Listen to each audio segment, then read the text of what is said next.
గత 13 సంవత్సరాల నుంచి కోమాలో ఉన్న కొడుకు బాధ చూడలేక వాళ్ళ తల్లిదండ్రులు కలిసి సుప్రీంకోర్టుకి రిక్వెస్ట్ పెడతారు.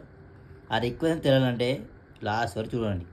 హరీష్ రాణా అనే అబ్బాయి చండీగఢ్ యూనివర్సిటీలో 4th ఇయర్ చదువుతున్నాడు. అలానే బాధ చదువుతాడు, అది కూడా 2013లో. అదే ఇయర్లో రాఖీ పండుగ వస్తుంది. రాఖీ పండుగ టైంలో వాళ్ళ అక్కతో కాల్ మాట్లాడుతుండగా 4th ఫ్లోర్ నుంచి కింద పడిపోతాడు. హాస్పిటల్ తీసుకోపోతే కోమాలో వెళ్ళిపోతాడు. 13 సంవత్సరాల నుంచి కోమాలోనే ఉన్నాడు.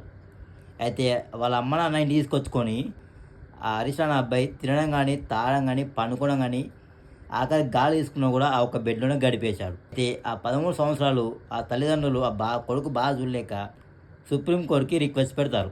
ఆ రిక్వెస్ట్ ఏంటంటే, మా కొడుకు గత 13 సంవత్సరాల నుంచి చాలా బాధ అనుభవిస్తున్నాడు, కనీసం తినలేకపోతున్నాడు, మేము ఆ బాధ చూడలేకపోతున్నాం.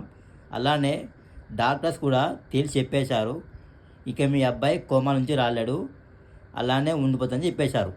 ఆ రిక్వెస్ట్ సుప్రీంకోర్టు వాళ్ళు మార్చి 11న ఓకే చేశారు. ఎయిమ్స్ హాస్పిటల్లో ఎక్స్పీరియన్స్ డాక్టర్స్ మన హరీష్ రాణా అనే వ్యక్తికి ఇంజక్షన్ ఇస్తారు. ఆ ఇంజక్షన్ ఎందుకంటే, ఒక మనిషి ఏ నొప్పి లేకుండా చనిపోవడానికి ఆ ఇంజక్షన్ ఇస్తాడు.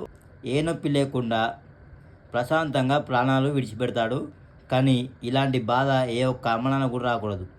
కానీ అందరం కోరుకుంటాం హరీష్ రాణా ఒక అబ్బాయిది ఆత్మ శాంతి కలగాలని. We miss you Harish Rana.